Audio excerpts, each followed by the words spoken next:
The following podcast is an exclusive presentation of Project Entertainment Network. Thank you for coming to the Project Entertainment Network store. Please place your order. A good choice. A t-shirt for the horror show with Brian Keene. A Manta Method coffee mug. There's more. A Necrocast on hoodie. That's sharp. But why on earth would you want Bizong leggings? Wait. Are you Mr. Frank? The Project Entertainment Network store, stacked with goodies from all your favorite podcasts. T-shirts, hoodies, mugs and more. www.projectentertainmentnetwork.com. There shall come a podcast like no other. Defenders Dialogue with Brian Keene and Christopher Golden. Marvel Comics' original superhero non-team convenes once again. The Incredible Hulk, the Savage Submariner, the Master of the Mystic Arts, Doctor Strange, and a dynamic supporting cast of Marvel superheroes battle against evil as the Defenders.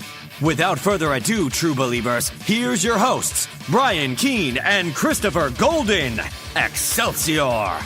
And welcome back once again, true believers, to Defenders Dialogue. I'm Brian Keene. And I am Christopher Golden. And Brian, has there ever been a better Excelsior day for you, my friend?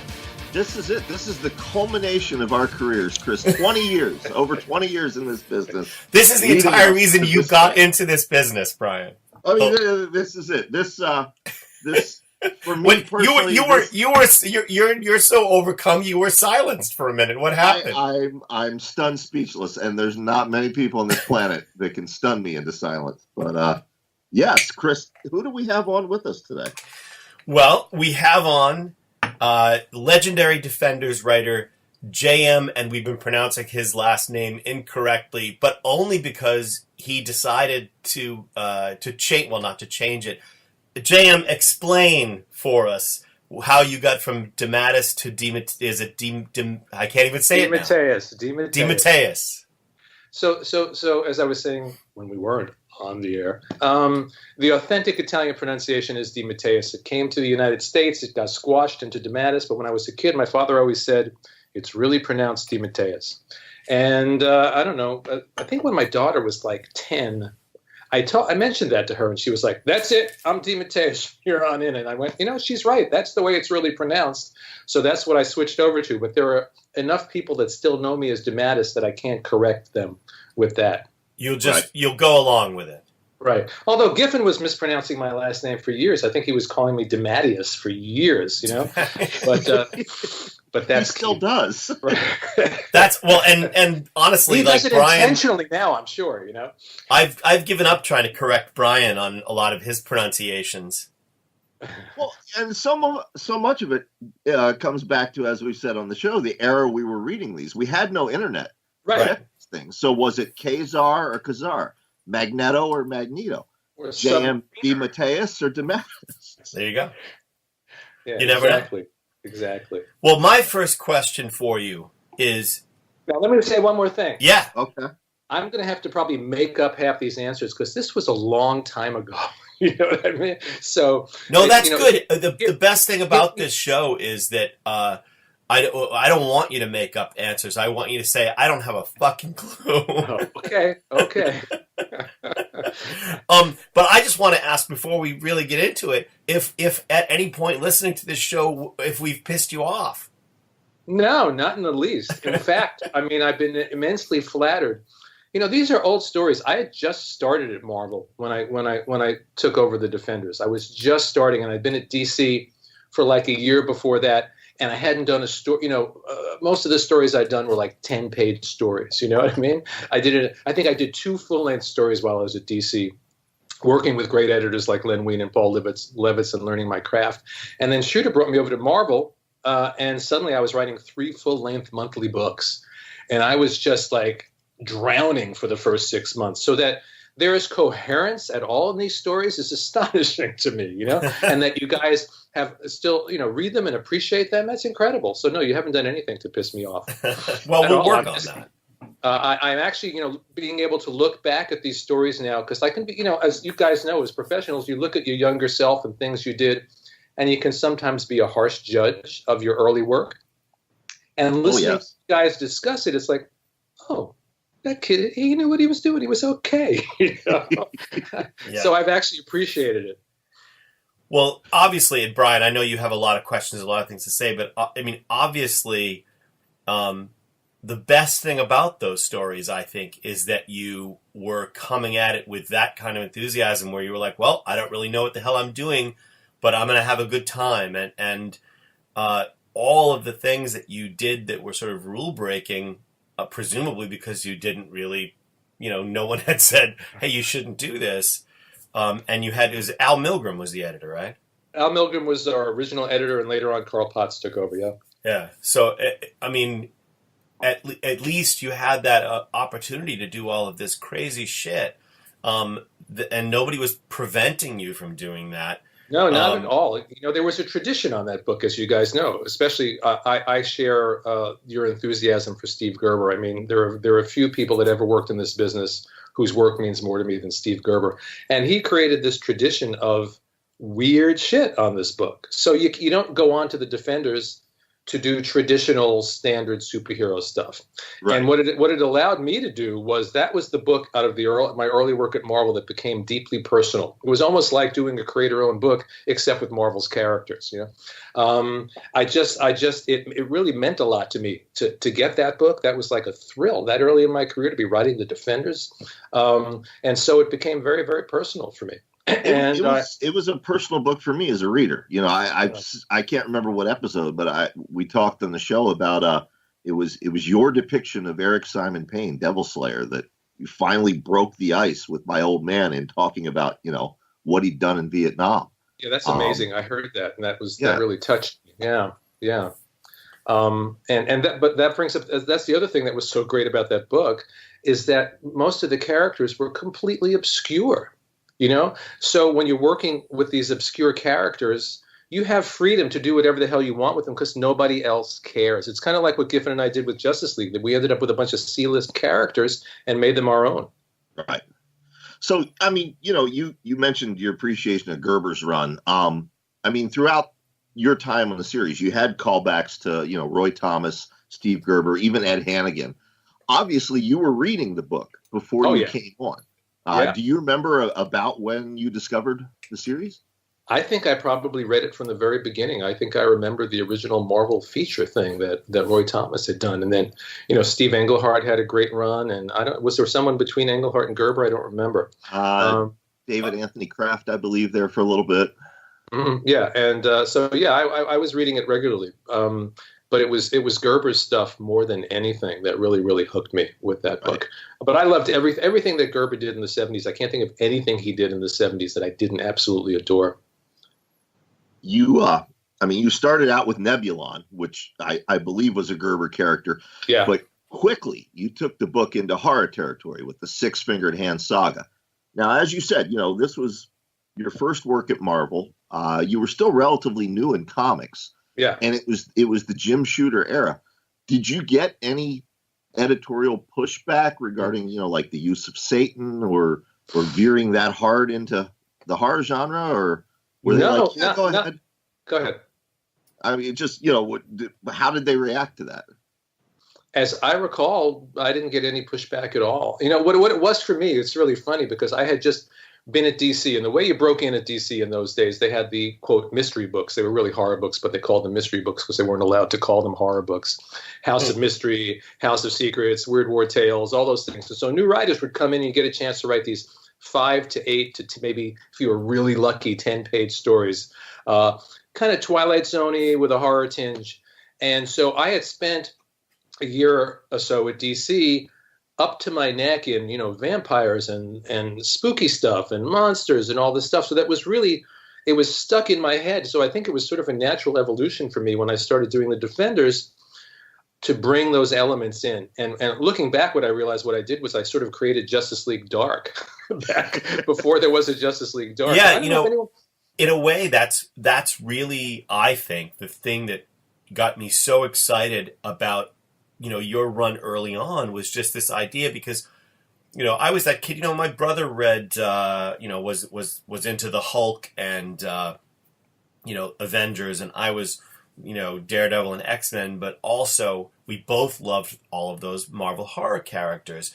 And the thing that was missing was, outside of Ghost Rider, the thing that was missing was this opportunity to bring the worlds together, right? To merge the Marvel Universe. So it was so exciting for me as a kid to be like, oh my God, here's the Defenders and Ghost Rider. Here's the Defenders and Son of Frickin' Satan.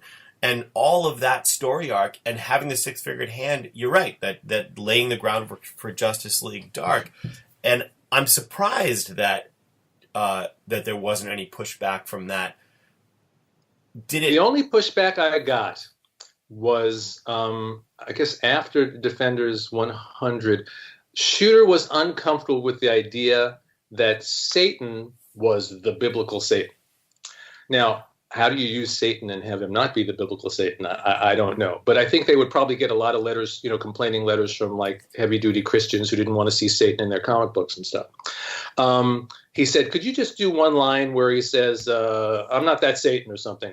And me being me, what I did was in one of those stories with Hellcat, when she goes back to explore her roots, was I used that as an excuse to explore the different hell figures where Satan explains, yeah, I'm Satan, but I'm also this one and I'm that one. I'm a projection of humanity's darkness. And so I got to, from that suggestion from Shooter, I got to create a mythology around it, which I think makes more sense than just saying he's Satan from the Bible anyway. But that's the only time. That's still used, it's a lasting footprint. Yeah. Well, that's great. That's great. But that's the only time that I remember anyone saying, no, you can't do that. Yeah. When Stogowski and I did our Angel Punisher, that was the mythology of hell that we were working from. We had Hellstrom appeared in that series, and we were working from that mythology, for better or worse, people, The other question I was going to ask you about that, though, is I was surprised particularly that, with Patsy Walker, Brian loved Patsy, but with Hellcat, the idea that, not only did she go from, Patsy, America's sweetheart, to Hellcat superhero, but for a while at least, you were telling Marvel readers that she was the daughter of Satan. And that particularly, I just love the idea that nobody said, don't do that. Yeah, no, it's true. And for me, it was just sort of like, well, her name is Hellcat. It's just the same thing with the bit with Nighthawk where he was paralyzed and only had powers at night. Well, his name is Nighthawk. So that it was the names and the fact that I was playing in this supernatural field that those ideas just started popping. I'd love to say that I had this great grand plan, and I walked in and I said, this is what's going to happen now through the climax of the Six-Fingered Hand story. And I still tend to write very intuitively. I like to have a general map, and then I like lots of room for spontaneity and for the story and the characters to lead me to unexpected places.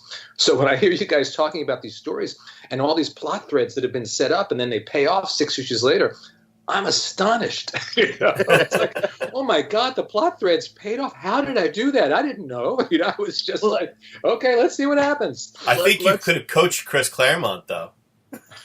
What do you mean? Let's talk about grand plans and unexpected plot twists. You created a lot of new characters during your time on the book. There's Cloud, Seraph, Null the Living Darkness, Dolly. I know where you're going, Brian. Go ahead. Dolly was around before I was around. I think Ed Hannigan created Dolly. Yeah. Okay. August Masters, who I still think is just a great villain. But everyone's favorite, of course, is Isaac Christian's The Gargoyle. Mine too. Where did he come from? Okay, let me like reach back in the mist of time. Where I think he came from two places. One, my love of Jack Kirby's The Demon and the character that would evoke that visually. Right. But then the idea, and I probably around the same time I had done some stories in a Marvel team up with Dominic Fortune as an old man, and this idea that all these superheroes are always young, all these characters are always young. What would it be to have an older character? And so Isaac just sort of came to me, and I fell in love with the character instantly. And in fact, the I did a Gargoyle miniseries with Mark Badger, which still is one of my all-time favorite things that I've ever done at Marvel. Because he was a deep and rich and interesting and different kind of character. So the combination of that sweet old man and this demonic shell, I like any sort of dualistic pull in a character. That's why I love Son of Satan. So that's what made that character interesting to me. And again, he just sort of came alive on his own and became very central to the book. Right. I mean, you mentioned your love of Isaac, your love of the Son of Satan. I think it's clear to readers, you had the same sort of connection with Patsy and with Devil Slayer. Were there other characters you had that connection with that you had hoped to use in the book, but they just never had a chance to show up? I don't think so. I think I got to use every weird, obscure character that I wanted to, And Devil Slayer was an interesting one, too, because, again, he hadn't been used very much at all. So, they established a backstory, but it had never been, I like to, the concept I always have in my head is you peel the top of these characters' heads back and you root around in their psyches and you look for interesting things and corners and places that haven't been explored before. And he was really ripe for that exploration. And you never know until you write the character whether you're going to connect with the character, as you guys know. I could have done one Devil Slayer story and went, this is not working. But something really, really connected with that character. And it was just, and so these characters that really may not have meant that much to me before, suddenly you write them and you connect with them in a way that you never did as a reader. And that's kind of the fun of it, too. Well, you have a lot to answer for because, while I was out, riding my bike playing Moon Knight, Brian was the only kid in America who was in his backyard pretending to be Devil Slayer. Hell yes. I had a blanket, and that was my shadow cloak. Did you really? Oh, yeah. Are you kidding me? It's like, wow. Brian still thinks he is Eric Simon Payne. Until last week, the only work I've done for Marvel was that Devil Slayer miniseries. Wow, that's amazing. So do you think it was because of the connection to your father that somehow, because there was something there that on some unconscious level was connecting up with your dad? I genuinely think it does. Growing up, I can't say my father was abusive or anything like that. He did his best, but it was very clear to me he was carrying something, and he didn't talk about it, and it impacted every interaction he had with everybody, including me. And it wasn't until, it started with Defenders 100 and not the flashback, but the scene when they're confronted by their time in the war. Right. But it was really those one-off solo Devil Slayer issues you did after issue 100.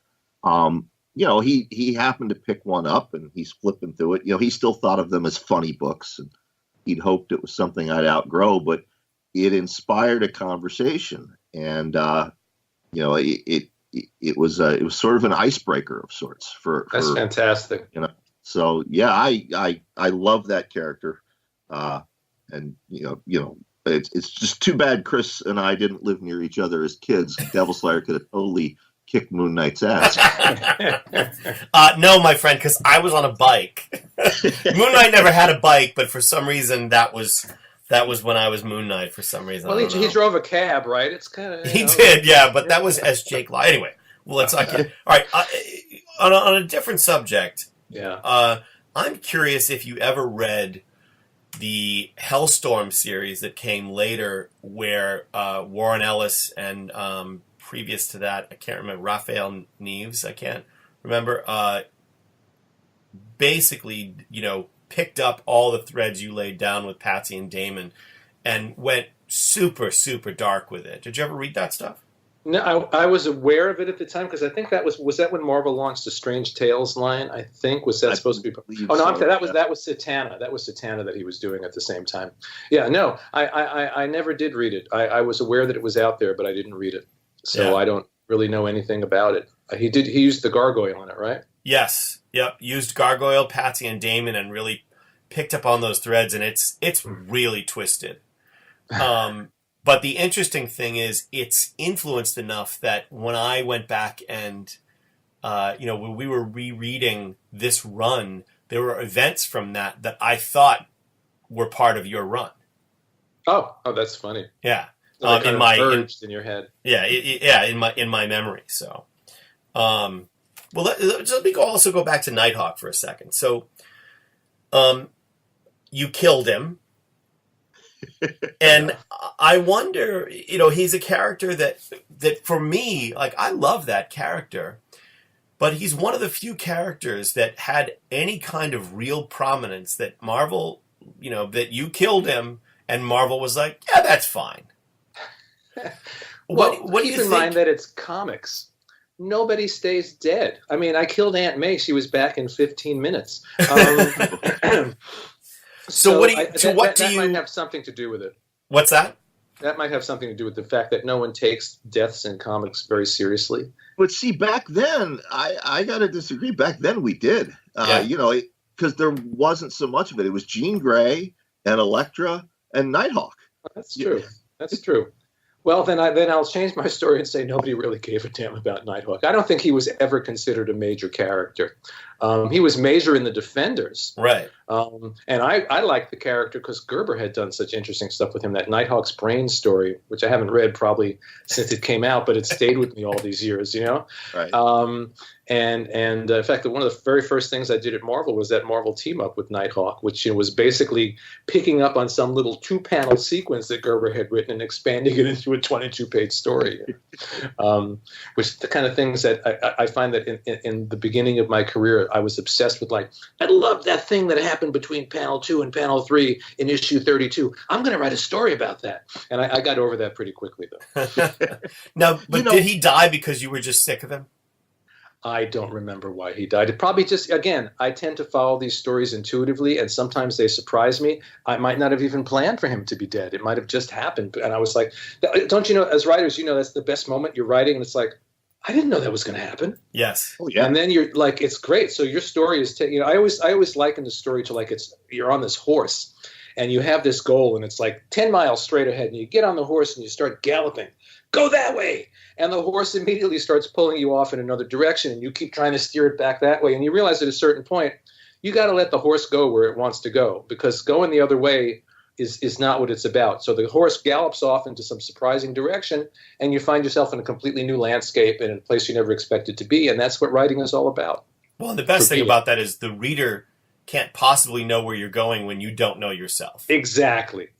Now, like I said, I always have a map. I like to know I have a concept of the beginning and the middle and the end. And then, as you guys probably experience also, sometimes I just wake up in the morning and these scenes are playing like movies in my head and I have to go write them. But even then, I'm not writing them. I'm watching a movie in my head and doing my best to get it down before it disappears. So those are the moments that I live for, and also, as you know, there are certain jobs where it's more like what I call plumbing, where you get handed a bunch of pipe and you're a craftsman, so you can put that pipe together and make a story.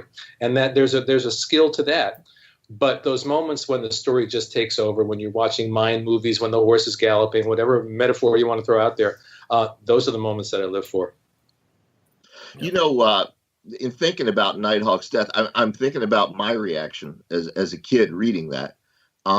These days, we always use Dan Slott as an example. When he, quote unquote, killed Peter Parker a few years back, they were emailing him death threats and tweeting him death threats.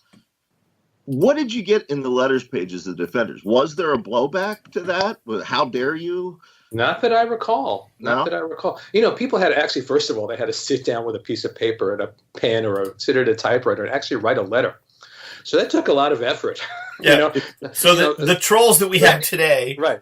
Yeah. There's no effort involved in doing it now. It's like, right. Oh, death threat. I'll just go on Twitter and say terrible things, Yeah. So no, I don't remember it, because I think people, it was not like a top Marvel book. First of all, keep that in mind.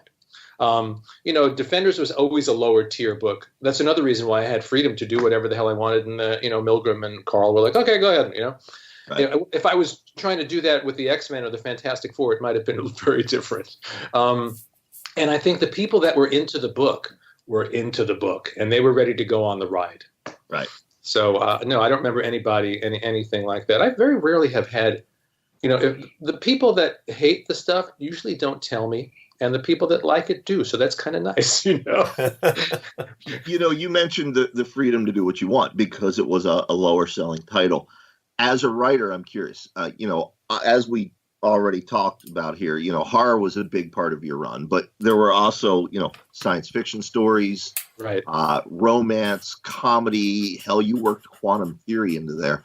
Was there any genre that you wanted to use in the Defenders, but that you didn't get to write? No, like, I think is there a Western? Oh no! Now I want to go back in time and write a Defenders Western, but no. I got to do everything I wanted to do. I really, really did. And I just want to say, we're talking about it being a lower tier book, which meant it sold in those days probably somewhere between 100 and 115,000, which today would make it a top tier book. Right. In Marvel in those days, once a book dipped below 100,000, Shooter had it on the chopping block. He was ready to get rid of it. Wow. It was a different time. Wow. Absolutely. Well, look, I know, I would have said this at the end, but it's not too late for you to do a Defenders Western. I mean, Brian would always say, we want to write this book, but if Marvel is willing to do a new Defenders, I definitely think you should write it. It'll be interesting to revisit it all these years later, and with some conscious skill added to my passion. I always I liken that book to like 3-chord rock and roll. You're in a garage band, you're playing a 3-chord rock and roll. Yeah, and I played in a lot of bands, and you're banging the crap out of those songs, and you're singing them with all your heart. And maybe you don't have tremendous amount of skill, but you are really playing with everything you've got. And that's what the Defenders was for me. It was me playing 3-chord rock and roll with all my heart and soul. Yeah. Oh, I dig that. I dig that analogy. Let's, we brought up Gerber, we brought up Shooter, and I don't want to put you on the spot. I don't want you to talk out of turn. Yes, you do. Out of school. No, I don't. He doesn't have to answer if he doesn't want to. But at that time, that's when Gerber was at war with Marvel. As a creator, as somebody who admired his work, and yet you're working for Marvel. Did that ever hang over your head? Did that ever color your work or your impressions? I was brand new to Marvel at that point. I was thrilled to be there. A Shooter especially in those early days was very, very kind and very, very generous to me. And we had our bumps in the road later on, but overall, when I look back, if I weigh the bumps against the good stuff wins out. I wasn't thinking about that stuff. I was just so delighted to be working at Marvel and working with these characters that I loved and pouring my heart into them. Right. Speaking of Gerber, let's talk about, of course, my favorite member of the Defenders Rogues Gallery, the elf with a gun. You bring him back. Was that your idea? Or that was. Oh, who else was? You think editorial's going to come to me and say, "Bring back the elf with a gun"? No, that was my complete Gerber nerdness. The elf with a gun. Let me do something fun with that. So no, that was totally mine. And I have to say, because I've been listening to you guys talking about the new Defenders with less passion than you talked about the work that Oh, don't worry, we were going to get to that, but go ahead. But I will say, over the years, people have said, "Oh, did editorial ask you to do the new Defenders, to make the book more commercial and blah, blah?" No one asked me to do that. It was sort of a natural outgrowth of the book. And I've said this before. What I discovered, though, was once I sort of put the new Defenders in place, I had created exactly the kind of book that I didn't want to be writing, that I wasn't comfortable writing. Right. And so that's why, if you really look, I got off the book pretty quickly after the new Defenders started, because it wasn't a good fit for me. I think it was an interesting group of characters and a great setup and a great premise, but it just didn't feel right. I really liked the book much more when I could go and just do an issue about Devil Slayer, or for God's sake, an issue about the Overmind, who, believe me, no one came to me and said, "Bring the Overmind into the team." And that was the fun of the book. I'm bringing the Overmind in. Okay. Yeah, it's weird that you didn't get a 4-issue Overmind spinoff. That's right. I would have read the hell out of that. It would have been good too. Yeah, absolutely. All these multiple personalities in this one body. I mean, I thought it was pretty cool. It was pretty cool. We as you know, we talked about it a lot. We love that character. Yeah. But it's funny that you should, again, I don't know I think it was the last episode, we were talking about New Defenders, and I had said that it read like you were enthusiastic about the idea until you got them all together in a room, and then it was like, oh shit, what have I done? That's sort of what it was. And not that I wasn't working hard on those issues to make them as good as they could possibly be, but I just found myself in a place that was like, I didn't really want to be doing this, and I didn't feel comfortable with what I had turned the book into. And then Peter Gillis, if I recall, got it weird again. So he did the right thing and made the book weird again. Yeah, I was rereading your Iceman miniseries over the weekend. My son and I were in Philadelphia just vacationing, and I brought your Iceman book along to reread. If I remember correctly, you were writing that concurrently with New Defenders, correct? Probably, yeah. It seems like you're much more passionate about Iceman in that book, solo character and room to do things with him, versus in New Defenders. So yeah, I see what you're saying. Yeah, definitely. Well, let's go back a little bit too, because again, like a couple of interesting questions. Again, these are things that you may not remember. The thought process. I did read an interview where you talked about not being entirely comfortable with the Hulk on the team, which is interesting because, of course, through Roy Thomas, Gerber, Englehart, we saw the Hulk sort of fitting in as the angry toddler of the family, right? And I didn't get a sense as a reader that you were not on board or comfortable with the Hulk. But when he got smart, I just had a terrible reaction to him being smart in the book. So what was your thought about the Hulk being there? If you weren't comfortable, you could have just, abandoned him at that point. Well, but I pretty much did. He wasn't in a lot of my stories. Right. He wasn't in a lot of my stories. And I think that's what it was. It wasn't that I didn't like the character. Again, chemistry between characters is the same as chemistry between people. And then there's the chemistry between the writer and the characters, and their chemistry with each other. And it all becomes this big soup. And somehow the chemistry just didn't feel right for me. I brought him in periodically and occasionally. But I think with the direction I was going with the book, it just didn't feel right. Now, looking back, because I've never written the Hulk in an ongoing ever. And when I've thought about it over the years, I always thought I would love to do the Hulk as a real kind of supernatural with a character with the kind of feeling of the Ween Wrights and Swamp Thing, that kind of thing. Mm-hmm. And since I was doing supernatural, I could have shifted the tone of that character to fit in more with that supernatural tone of the book. But for whatever reason at the time, it didn't click for me, so I kind of brushed him aside. Did you feel like you needed to, again, we talked about the idea that the plot line that forces the original four Defenders to never gather in a room together again seems rushed at that point. And was that just you felt like you needed to get to that point and clear the decks to basically to create a new actual team instead of the non-team? My memory, which may be faulty given the time that has gone by, is that issue 125 was the anniversary issue. So we were leading up to that, and that's when the new team was going to launch. So if it seemed rushed, I don't know if it felt rushed to me at the time, but if it seemed rushed, it was probably because I had that goal and a lot of information to get out of the way before we hit that goal. So that was probably what may have brought forth that rushed quality. No, I mean, again, I'm sorry if that was the emphasis. I was really more emphasizing the idea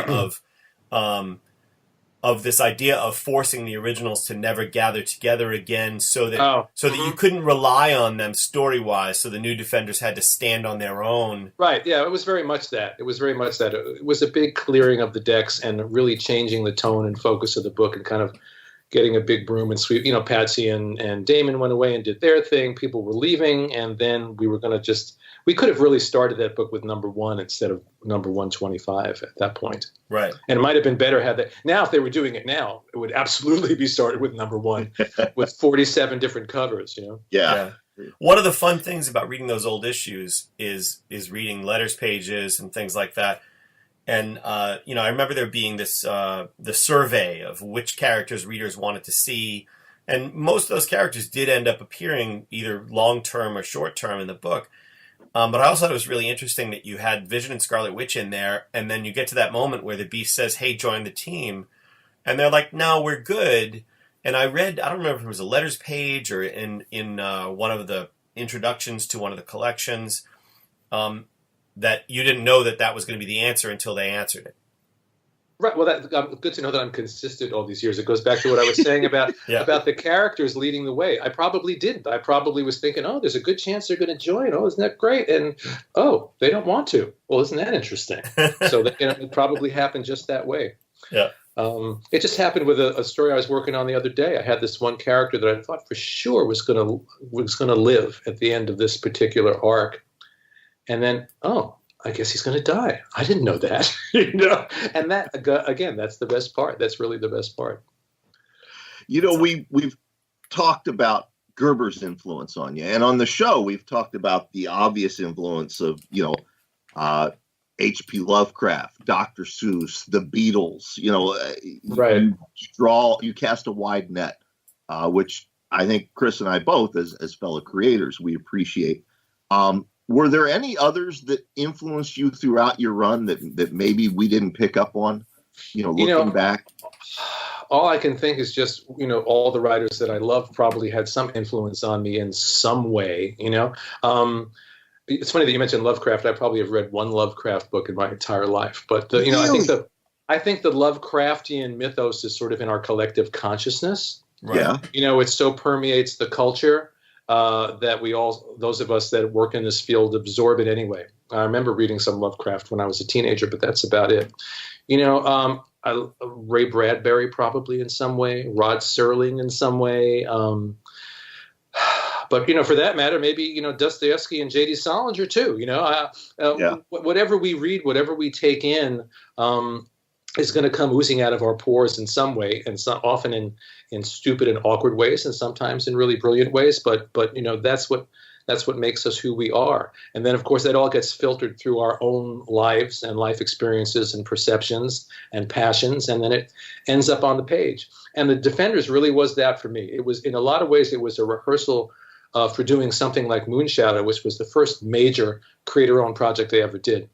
Because I put that kind of passion into the Defenders, and I got to work out, the kinks of comic book storytelling, and how am I going to do this, and how can I take this thing that I really care about and get it into a story and make it personal and reach people, and then with Moonshadow, the joy was I got to step outside of the Marvel universe completely and just write a story as if I was writing a novel and not have to worry about anybody's continuity. But the Defenders, in a weird way, was a rehearsal for that, because that was the personal book. A couple of times in my career, I've got to do books that were for Marvel or DC mainstream characters, and yet felt like creator-owned books, because right. I was given that freedom. I was allowed to get that personal and that quirky and that weird and that passionate with pre-existing characters. Years after Defenders, I did Dr. Fate at DC for 2 years. It was the same thing. It was like a proto-Vertigo book before Vertigo existed, because Karen Berger just let me do what I wanted and explore whatever avenue I wanted in very odd and quirky ways, and it was very deeply personal. So I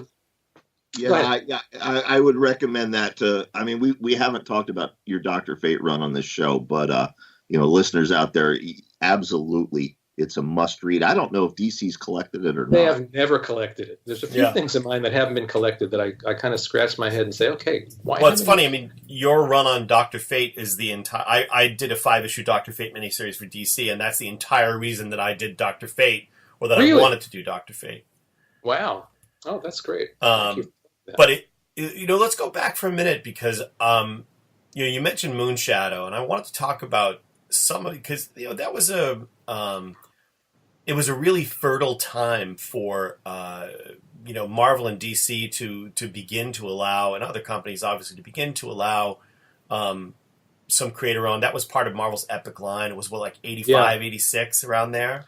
First issue of Moonshadow came out, I believe, in January of 85. Yeah, there you go. And I mean, I just remember the surreal quality of that book and how much it just. I mean, obviously, it's beautiful. John Muth art is just incredible, but I just feel like something like Moonshadow is it's the kind of thing that could never have been adapted for television or for film really effectively until maybe now. Yes, exactly. Exactly. So that's kind of what I'm curious about, is like, what was it like then to get the keys to be able to, to drive that car, and they just sort of let you go. It was incredible. The 80s in general, as the 80s evolved and moved along, was an amazing time. There was so much experimentation. There was so much freedom, again, even with the mainstream characters. And then with something like the Epic line, which really was the precursor to the Vertigo line, to be able to just step out of the Marvel Universe and say, I'm going to write this story. I'm going to write a story that there's... Maybe you guys have heard it somewhere. I read something years ago, and I swore it was Bradbury, but I've scoured every Bradbury book, and I've looked everywhere. I can't find the quote, so I've taken it as my own. I've stolen it. But because I probably distorted it by now anyway. The idea is when you sit down to write a story, you should pour in every thought, every feeling, every passion, every idea, every bit of philosophy, all that you are. Take that story and write it as if you're never going to write another story again. And that's what Moonshadow was for me. And in the course of working on that, having that freedom to work with people, with Archie Goodwin and our editors, Laurie Sutton and Margaret Clark, who just said, go. No one was, they encouraged us to just go and do it exactly the way we wanted. And that was when I found myself as a writer. I felt like everything pre-Moonshadow and Defenders, Captain America, whatever it was, that was like all just, I hadn't figured it out yet. I was still sort of in the Marvel Universe, kind of parroting things I'd seen and trying to find my voice. And with Moonshadow, I was able to find my own voice. Every issue, I found myself as a writer more, and it completely changed me as a writer. And that allowed me, when Moonshadow was done, to turn around and do something like Kraven's Last Hunt, which I couldn't have done before then. Right. Because, and it just kind of expanded and exploded me as a writer in the very best ways. And I will throw in a plug. In June, Dark Horse is putting out a brand new hardcover edition of Moonshadow. All kinds of extras. I found all my old scripts, and Muth found all kinds of old art and sketches. It's going to be a beautiful, beautiful collection. It's been out of print for a few years, so we're really excited about that. Oh, yeah. I mean, for listeners of this show, obviously we spend almost all of our time talking about the Defenders on this show. But Brian and I both love all kinds of comics and other works of art, and Moonshadow is a must-read, I think, if you're not familiar with it. Absolutely. We've talked about it a bit on my other podcast, The Horror Show with Brian Keene. But that's exciting news. If you haven't read it, it's a seminal work. It's an important work, not just in comics, but from an art standpoint as well. Some of Muth's best work. So that's great to hear. Yeah, we're both really, really excited about this because there's a handful of projects that are closer to my heart than anything else, and Moonshadow is one of them. So to have that back in print in such a beautiful edition, and Dark Horse is just they're as passionate about it as we are. So it's going to be a beautiful book. Well, the other one that is from that same period, probably the next year or two after that, is Blood. Right, immediately after, yeah. Which was Kent Williams, right? So that one again, these are stories that I think we're in this era now where I would like to see those stories. I'm so happy Moonshadow's returning. I think Blood needs to be revisited by modern audiences. We're working on it. Yeah. Yeah, but also, of course, it seems to me that there ought to be film or television adaptations of these things. Any flirtation with that? I'm hoping that this new edition of Moonshadow shines a spotlight on that book that hasn't quite hit it before. There's a certain people in the know Moonshadow. I don't think the general public knows Moonshadow the way that you guys know Moonshadow. And because I think, oh my God, 10-hour miniseries on the Sci-Fi Channel, or I imagine if that was done as an adult animated film in the style of Muth's art. Yeah. I think that would be just incredible, And Blood, it's so funny because some years back, and it's actually still under option, director option Blood. And it's like the last thing of mine in a million years that I ever thought anyone would ever option, because it's the weirdest fucking thing I've ever done, It's such a strange story. It's basically the entire story takes place in the landscape of the unconscious mind, and it's just a very, very strange story. I love it, and it was one of the greatest collaborations I've ever had with Kent. We had a phenomenal time working on it, but it's very strange and not something that I thought could be adapted, and he's currently working on it. Believe it or not, he came up with a a way to adapt it into a TV series. Whether that ever happens, you guys know how Hollywood goes. It may never happen, Right. but he really hooked into it in a really interesting way. We'll see whether something comes of it. I always had a soft spot for Greenberg the Vampire, your other series that you did for Marvel. I think Marvel graphic novel 20. Right. It was originally it was a short story first in Bizarre Adventures that Steve Lealoha did, and then I begged and pleaded until Jim Shooter relented and let me do a graphic novel with Mark Badger, and that along with Moonshadow. Even before I did Moonshadow, when I did the first Greenberg story, that was the first time I wrote something at Marvel and went, "Oh, this is my voice. Oh, that's so interesting. Why is that?" And of course, it was because it wasn't a Marvel character. It was my character written in my way, but I wasn't quite there yet to figure that out, Yeah. And then we got to do the graphic novel, and then a couple of years ago, I convinced Marvel to put out a new edition where they collected the original black and white story and the graphic novel in one edition. So that's out there for people to check out, and I consider that too, one of the best things I've ever done and one of my favorites. And definitely ripe for adaptation, Yes. for film or animation. I don't know. Get on that. I know we have listeners at Adult Swim. Get on that, Adult Swim. Yeah, right. Hey, I mean, Marvel's like throwing every character they can think of at the screen. Why not Greenberg, right? Yeah, exactly. I agree. What about you mentioned that sort of having done Moonshadow paved the way for being able to do a story like Kraven's Last Hunt. Mm-hmm. Obviously it's a dark, involved, sort of emotional, sort of psychological story, which is very different and certainly was maybe the landmark Spider-Man story of the 80s and 90s, I would say. But what is the thing that you think triggered that? What opened the path for you to change the way you were approaching superhero comics? You said Moonshadow did it, but what about it? Yeah, just stepping outside that universe and stepping outside the preconceived notions that I had about what you had to do within those universes. Do you know what I'm saying? Yeah. When I stepped over into Moonshadow, there were no walls anymore. I had, and I'm not saying that editorial gave me those walls. I created those walls in my own head.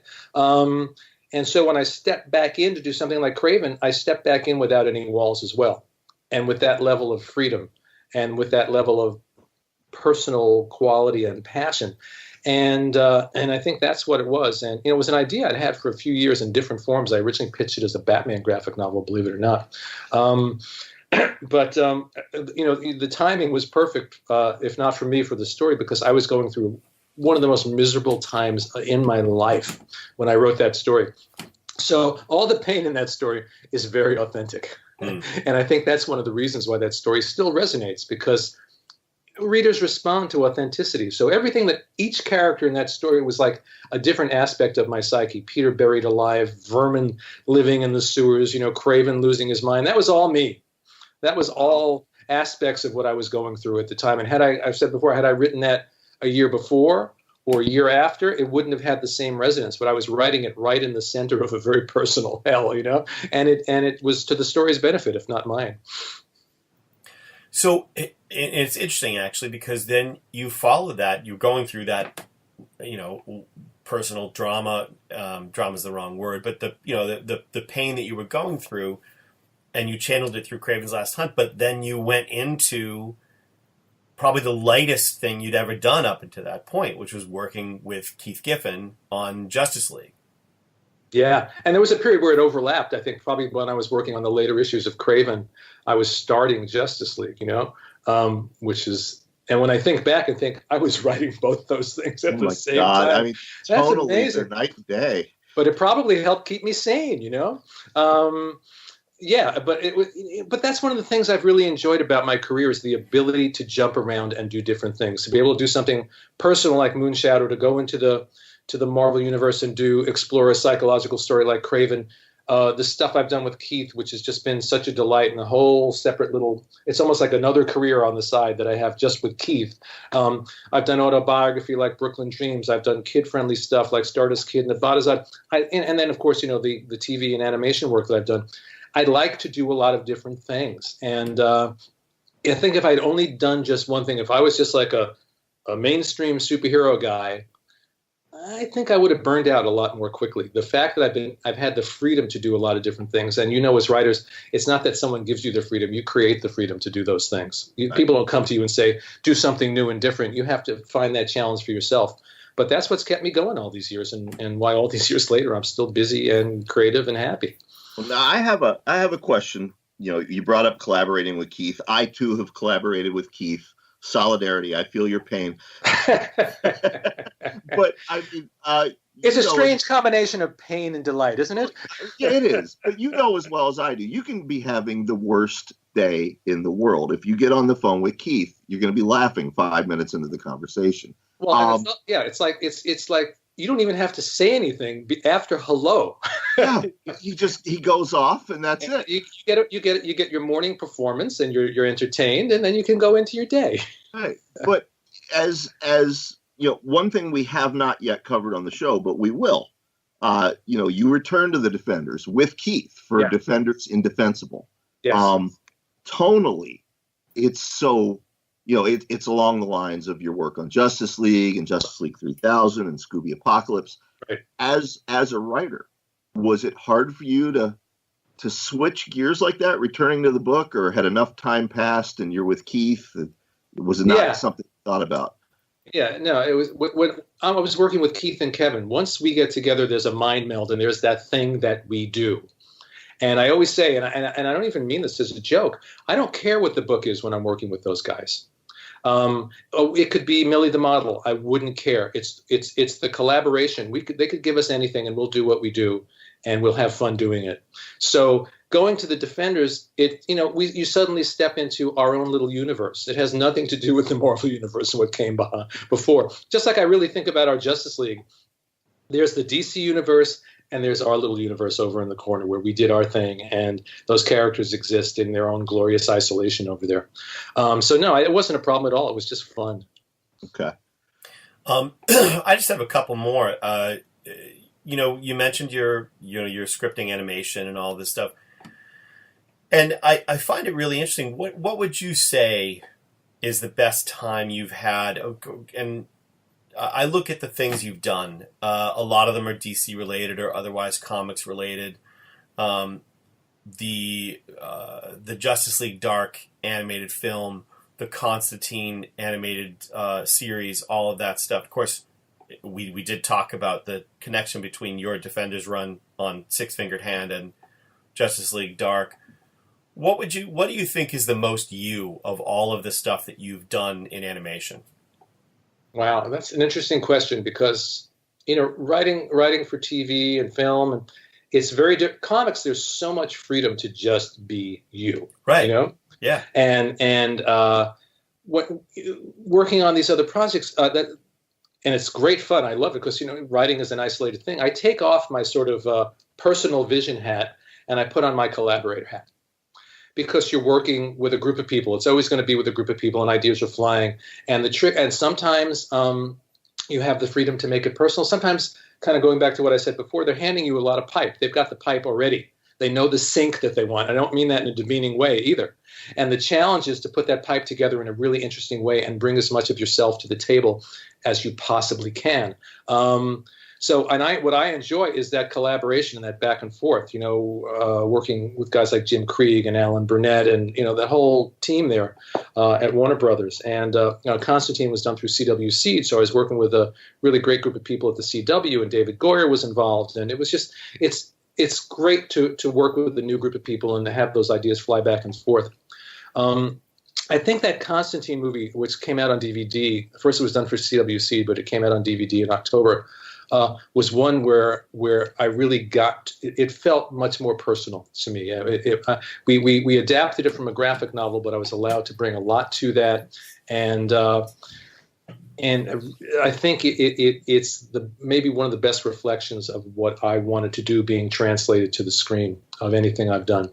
And for contrast, the other thing I might have loved just as much, one of my favorite gigs, was working on Batman the Brave and the Bold, which I did like 7 or 8 episodes of. Oh, absolutely. Which was, kid-friendly, funny, light, although I did the episodes with the Doom Patrol where they died at the end and traumatized entire generations of children.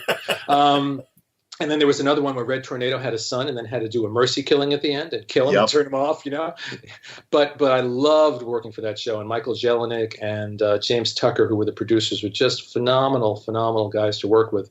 So I love doing that stuff. It's a really great contrast.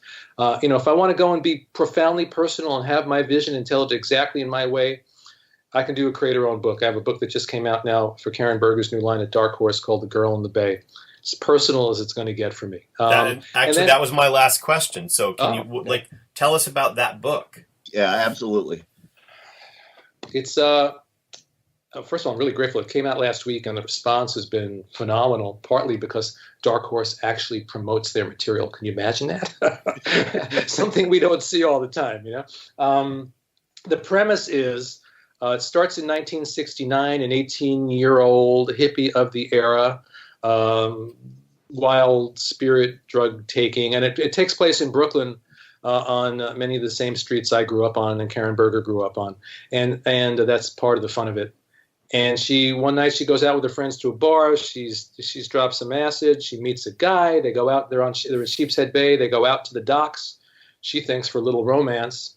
He pulls out a knife. He stabs her, throws her in the bay, and she's sinking in the bay. And then somehow she manages, even though she should be dead, she manages to come back up and out, staggers across the street back into the bar where she was, and discovers that in those few minutes she was floating in the bay, 50 years have passed. It's not 1969, it's 2019. And then later she discovers that not only have 50 years passed, but someone with her name and shape and form has lived out her life. There's a 68-year-old version of herself out there somewhere. So that's the premise, and that's the mystery, and that's what we explore for the 4 issues of the story. And I just wrote finished the last script like last week. And it was another one of those stories where I got to this part at the end where I thought I knew what was going to happen. And it was like, oh crap, I didn't know that. And it made me, it's like moments, you're doing well when you get those moments that make you sad and you're sitting there writing with tears in your eyes and you're like, oh my God. It's been really a great book to work on. A wonderful artist named Corinne Howell, and working with Karen, who's one of my oldest and dearest friends. We were friends before either one of us ever worked in the comic book business. And so it's been great working with her again, and it's just been a really, really fun project. And if I may plug something else. Of course. Absolutely. At the same time, at IDW, I have a series with my buddy Mike Cavallero called Impossible Incorporated. Very different from The Girl in the Bay, although it does have a teenage female protagonist. That's where the similarities end. And it's sort of like I hate to use the phrase all ages because it turns off part of the audience, meaning anyone can pick it up and read it. If you're 10, I think you can enjoy it, and if you're 50, you can enjoy it. And it's sort of my tribute to the Silver Age, to Lee and Kirby, with a little bit of sort of Doctor Who and Doc Savage thrown in for good measure. Cosmic adventures through time and space with this teenage genius and her team of adventurers.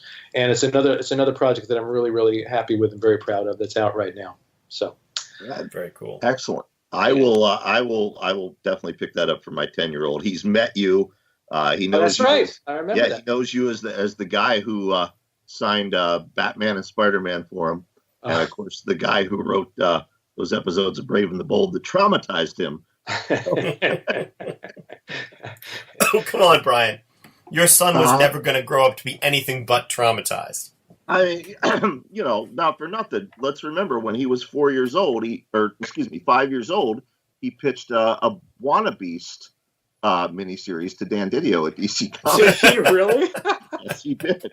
We were we were on a conference call. It was Keith and myself and Greg Rucka and some other writers, and Dan says, throw out some characters, throw out some names. And my little guy, who had been watching Brave and the Bold, knew Wannabeast. That was currently his favorite character. That's so funny. And he's in the background. He yells Wannabeast. And Dan thought it had been one of us. And then Keith, always the prankster, picks the ball up and starts running.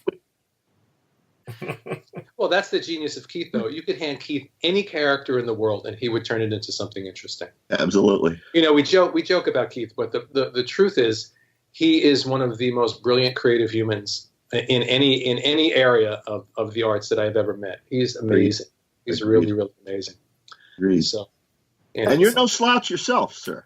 Well, thank you. I appreciate it. Yeah, I mean, I have to say again that I've really appreciated listening to the show because it's made me view my younger writer self with different eyes and with a little more kindness and appreciation. So that's been great for me.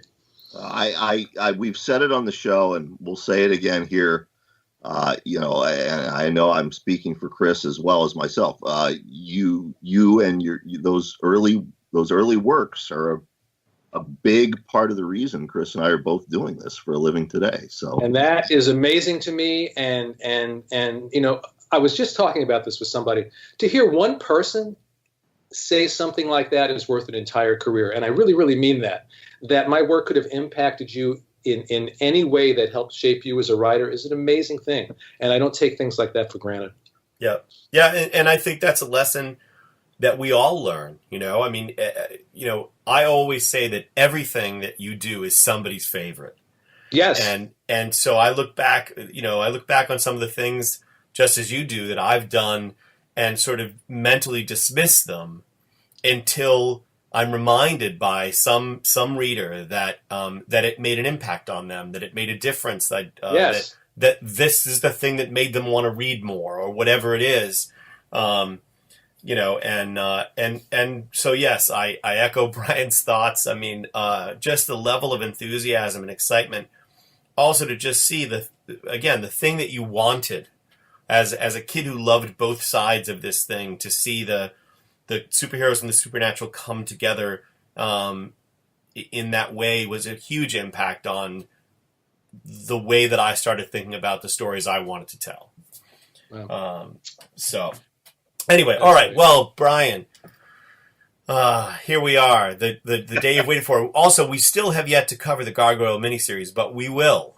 We will. Oh, wait, the single most important thing we didn't talk about. What? More important than anything. So Iceman and Angel having the same thoughts. Oh yeah, yes. Times. That was very conscious. I was the whole idea was indeed, as you said, that Moondragon was mentally manipulating them. And had I stayed on the book, I don't know whether Peter Gillis ever paid off on that. But that was very, very conscious. It wasn't just like a goofy thing that I did. Well, I think he did pay off on it, but that's only in my vague memory. And of course, the only way we'll find out is as we all keep reading them together. That's right.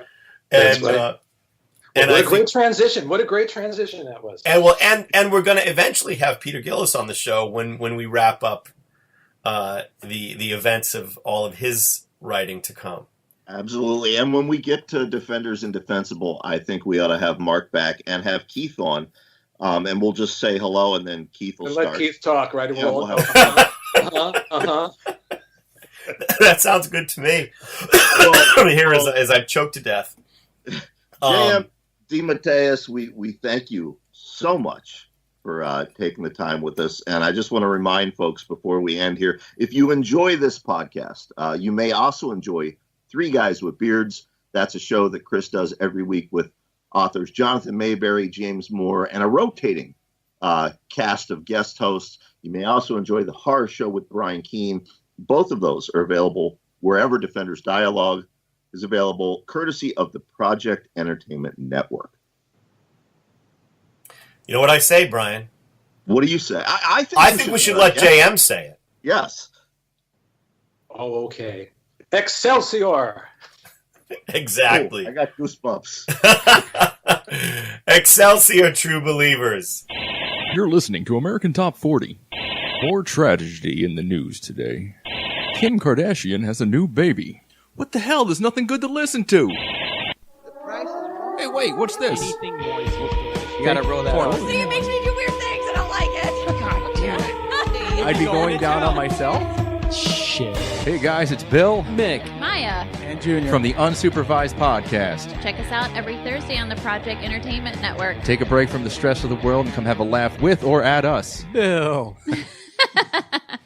My Favorite Story, a podcast author anthology featuring short fiction from the hosts of the Project Entertainment Network shows Three Guys with Beards, Jim Moore, Jonathan Mayberry, and Chris Golden, Tom Clark from Necrocast, Ig on, Brian Keene of The Horror Show, Chuck Buda, and Armand Rosamilia of the Mando Method, Mary San Giovanni of Cosmic Shenanigans, Jay Wilburn from Matters of Faith, John Urban sick of ink stains, Biz Zung's Mr. Frank. Available on Kindle and in paperback and through the Project Entertainment Network store. www.projectentertainmentnetwork.com. This has been an exclusive presentation of the Project Entertainment Network.